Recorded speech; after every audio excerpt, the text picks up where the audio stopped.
आता आपण बघूयात मुंबई उपनगरातल्या टॉप 9 बातम्या। मुंबईतील बोरिवलीत शालेय विद्यार्थिनीचा रिक्षा चालकाकडून विनयभंग, पोलिसांकडून अज्ञाताविरोधात पॉक्सो कायद्याअंतर्गत गुन्हा दाखल, पोलिसांच्या पथकाकडून आरोपीचा शोध सुरू।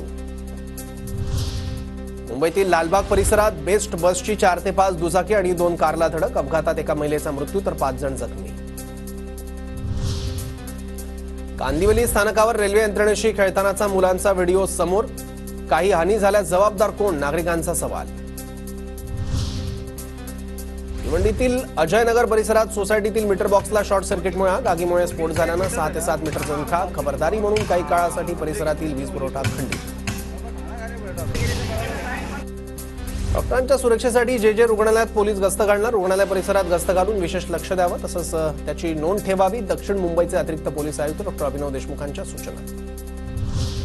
भाईंदर पश्चिमेच्या धारावी देवी मंदिराच्या जीर्णोद्धारासाठी 5.75 कोटींचा निधी मंजूर, आमदार गीता जैन यांच्या प्रयत्नांना यश, मंदिर जीर्णोद्धार करण्यासाठी भूमिपूजन सोहळा संपन्न।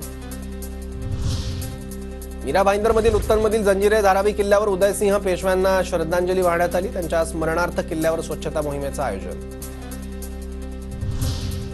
मुंबईत ताडदेवच्या विघ्न अर्ध्याची मोठ्या उत्साहात आगमन मिरवणूक, नव महाराष्ट्र सार्वजनिक गणेशोत्सव मंडळाला यंदा 53 वर्ष पूर्ण।